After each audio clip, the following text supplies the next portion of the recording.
திட்டமாக எண்ணெய் சேர்த்துக்கலாம். 2 பிரியாணி இலை சேர்த்துக்கிறேன்.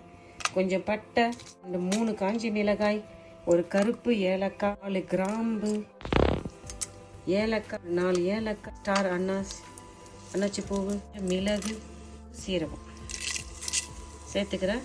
இதை அப்படியே பொரிட்டோம்.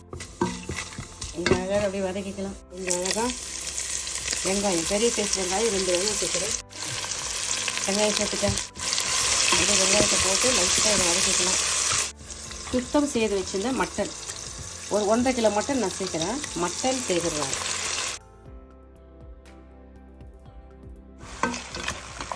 மட்டனை சேர்த்து கிண்டிக்கலாம்.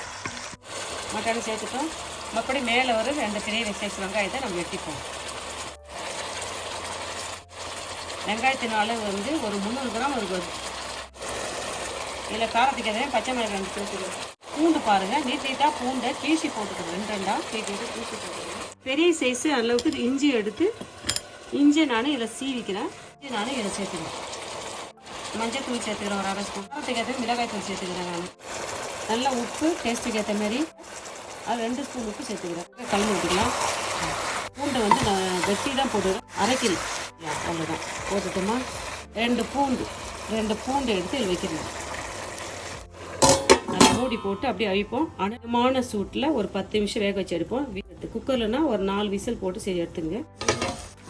பாருங்க, நம்ம கறியில் தண்ணி சேர்க்கல, தண்ணி அதுவே விடுது. பாருங்க, 10 நிமிஷம் போட்டு நம்ம அழகாக இந்த மட்டனை நம்ம வேக வச்சுக்கலாம். சோம்புத்தூள் 1 ஸ்பூன் சேர்த்துக்கிறோம். சோம்புத்தூள் 1 ஸ்பூன், ஜீரகத்தூள் 2 ஸ்பூன், மல்லித்தூள் சேர்த்துக்கிறோம். சோம்புத்தூள், ஜீரகத்தூள், மல்லித்தூள் சேர்த்து கிண்டிக்கலாம். காஷ்மீர் மிளகாய் தூள் சேர்த்துக்கலாம். காஷ்மீர் மிளகாய் தூள் சேர்த்துட்டு நம்ம அழகாக இதை கிண்டிக்கலாம். போட்டுட்டு கிண்டிட்டோம். மறுபடியும் இதை அப்படியே மூடி போட்டு வேக ஒரு 10 நிமிஷம் வேகணும். அழகாக நம்ம தண்ணியை ஊற்றலாம். தண்ணியை ஊற்றாக்க மணால் இதை வேக வச்சுருக்கிறோம். கொஞ்சம் 1 கப்பு தண்ணி. இப்போ தான் தண்ணி சேர்க்குறோம். நம்ம இதில் ஒரு நாள் தண்ணி சேர்க்காதவே இதை வேக வச்சோம். இப்போ தண்ணி சேர்த்துட்டோம். அழகாக எல்லாத்தையும் போட்டு சூப்பராக குண்டி வந்துச்சு. இப்போ இதை ஸ்பாயிலாக நம்ம இது போட்டு நம்ம என்ன கொஞ்சம் கரம் மசாலா தூள் சேர்க்குறோம். மட்டன் மசாலா கொஞ்சம் மட்டன் மசாலா, கரம் மசாலா சேர்த்துட்டு அப்படியே நல்லா கிளறி விட்டு வேண்டிட்டோம். எல்லாத்தையும் போட்டு சூப்பராக கிண்டிட்டோம். பாருங்கள், மட்டன்லாம் பாருங்கள் எண்ணெய் அழகாக வெந்துச்சு பாருங்கள். வாங்க நம்ம சாப்பிட்டு பார்க்கலாமா? பிஹாரி ஸ்டைல் மட்டன் கிரேவி நம்ம செஞ்சுட்டோம். வாங்க நம்ம சாப்பிட்லாம். எல்லாம் பாருங்கள் எண்ணெய் அழகாக வெந்திருக்குது பாருங்கள். அரைச்சி போட மாட்டாங்க. பூண்டு வந்து முழுசாக தான் போடுறாங்க. இஞ்சி தான் பேஸ்ட்டு போட்டுக்கிறாங்க. பூண்டை வந்து பேஸ்ட்டு பண்ண மாட்டாங்க. பூண்டை முழுசாகவும் போட்டுக்கிறாங்க. முழு பூண்டு பாருங்கள் போட்டுக்கிறாங்க. இதுதான் பிஹாரி ஸ்டைல் மட்டன் கிரேவி நம்ம இன்றைக்கி பண்ணிட்டோம். எவ்வளோ காரசாரமாக சூப்பரான ஒரு மட்டன் கிரேவி பண்ணிட்டோம். பூண்டெல்லாம் அழகாக இருக்குது பாருங்கள். எல்லாம் மட்டன்லாம் எவ்வளோ சாஃப்டாக எண்ணெய் அழகாக. பூண்டெல்லாம் பாருங்கள் முழுசாக இருக்குது. பச்சை மிளகாய் நம்ம போட்ட காஞ்ச மிளகாய் இருக்குது.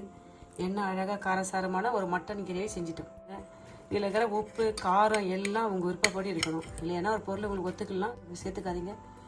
பாருங்கள், உப்பு காரம்லாம் உங்களுக்கு ஏற்றுமே சேர்த்துங்க. சாப்பிட்டு பார்த்து சொல்லுங்கள். நான் செஞ்சேன் இந்த பிஹாரி ஸ்டைல் மட்டன் கறி எப்படின்னு சொல்லுங்கப்பா. இந்த வீடியோ பிடிச்சதை லைக் பண்ணுங்கள். உங்கள் ஃப்ரெண்ட்ஸுக்கு ஃபேமிலிக்கு தெரிஞ்சு சொல்லி எனக்கு சப்ஸ்கிரைப் பண்ண சொல்லுங்கப்பா.